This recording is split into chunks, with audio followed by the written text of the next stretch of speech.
welcome back to Inside Indiana Overtime. As always, Alex McCarthy, John Bauernfein from Inside Indiana. Here at Memorial Stadium, where Indiana lost an ugly one, 13-7, where none of the points in the game were scored by Indiana's offense. The only touchdown Indiana gets is a pick six from Mark Murphy, and nothing else really. I mean, they defensively, this is one of the better games that I've seen Indiana play in a very, very long time. Yes. They held Penn State to, I think, just like 168 passing yards, which is the lowest of the year. It didn't help that, Penn State's offensive line is banged up and just really was totally ineffective today.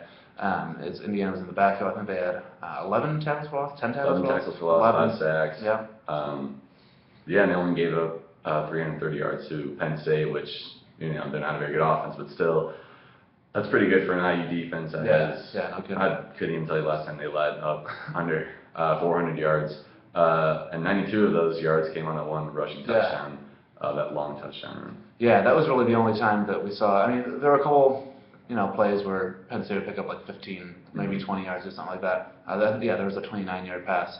But really that 92-yard touchdown was the difference in the game. It was, everyone kind of had a different version of what happened on there, but it's just kind of a misread kind of thing. And Bill Belton just was able to basically run straight and get past the Indiana defense. They couldn't track him down. Somebody was close to tackling him short of the goal line, but he skirted around them, got in for the score, and really that one play, that one breakdown was kind of the difference in the game. Xander Diamant, only offensive touchdown. Yeah, that's true. And then there were Penn State had 3 field goal attempts. One of them was blocked. IU had a field goal attempt that missed wide right. Would have tied the game in the fourth quarter. 10. Yeah, it was a 51-yarder. But really the big thing that happened around that field goal was the play before then. I think it was like third and 5 from the 33, 34. Oh, right on the numbers there. Where Xander Diamant, who actually looked, nominally better today. We'll get to him in a sec. But he delivers what looks to be a pretty good pass right on the money to Sidney Cobbs over the middle. That would have been a first down and a little bit more. But instead, it just kind of, dropped out of Cobb's hands, and Indiana goes for the field goal. And that was really their best offensive drive. It was the only time where they were inside the 40, I think, where they were inside Penn State's 40.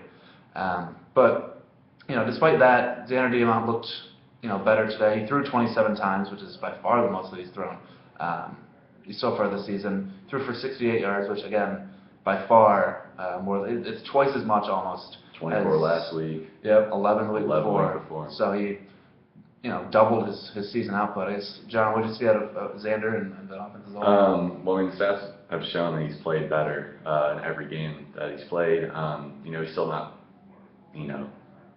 be cut and dry. He's still not playing very well, but 13 to 27, 68 yards. He also had 58 yards rushing. Threw 2 interceptions, but those came at the end of each half. They were just Hail Marys. He did look better. Very ugly game. But Sidney Cobbs catch that. They get the first down. Maybe they can do something. The rest of the offense, Tevin Coleman. Little Tevin Coleman update. He did not reach 100 rushing yards today. Had 71. So that breaks his 10 consecutive games rushing over 100 yards, which up to that point had been the longest streak in the nation. It was like the 12th longest since 1996, I believe. Okay, yeah, the longest in IU history too. Longest in IU history.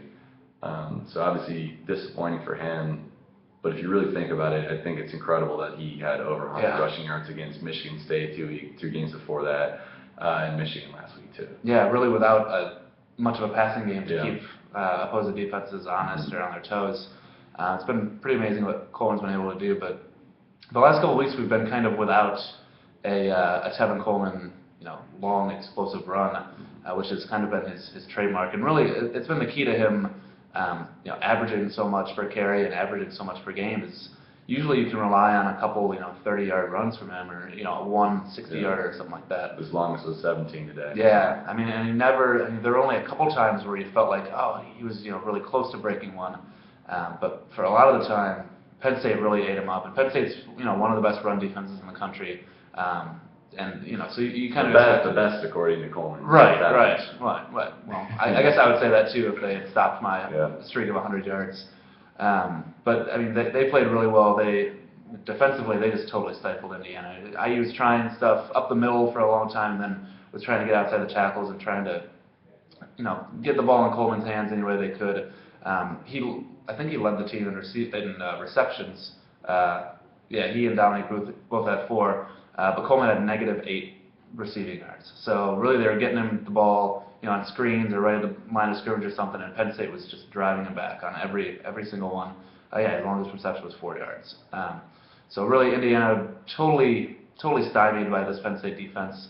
The offense. Yeah, both defenses did play pretty good. Yeah. I don't know, what else did you see? Yeah, I mean, the offense in ways looks a little bit better. I mean, Diamant's delivering the ball on time, delivering it a little bit better, but man, they just had, Shane Wynn had a bad drop.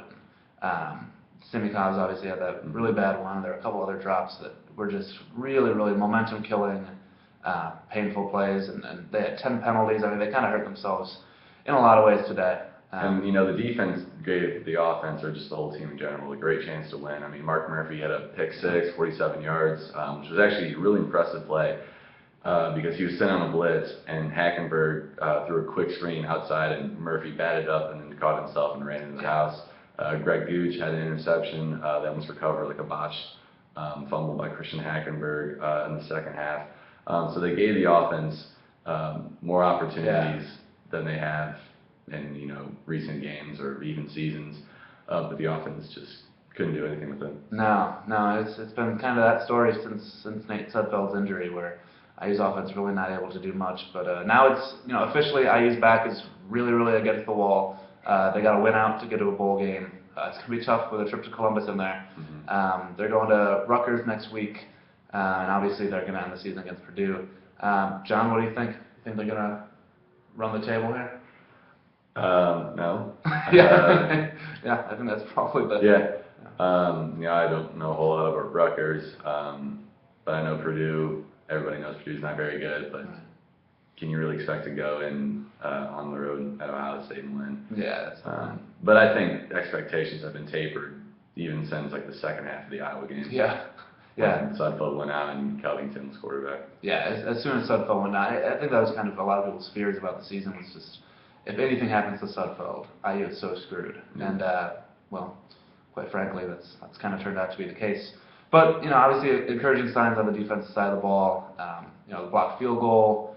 I mean they played well. On one side of the ball certainly, but and you feel like if Nate Sudfeld's the quarterback, IU definitely wins this game. The way that the defense played, and maybe the defense played a little bit better because it knew it had to today. Maybe they knew that if they could just keep Penn State off the scoreboard, on this drive, maybe IU can, maybe the offense can score on this drive. But they weren't really able to get anything going on offense. We'll see if they can do it next week against the old Scarlet Knights of Rutgers. It's their first Big Ten meeting between the two teams, so that's gonna be kind of fun. We're not gonna be there. No offense to New Jersey, but I don't really feel that bad about not making that trip. We'll be back here. We'll be providing full coverage. We'll be at IU's exhibition basketball game, obviously Monday, and we'll have coverage of tomorrow's women's exhibition game. So lots going on. It's a busy time in IU athletics and whatnot. So you'll be seeing a lot of us, and you'll be hopefully reading a lot of us. But for John Bauerfein, I'm Alex McCarthy. Thanks for watching.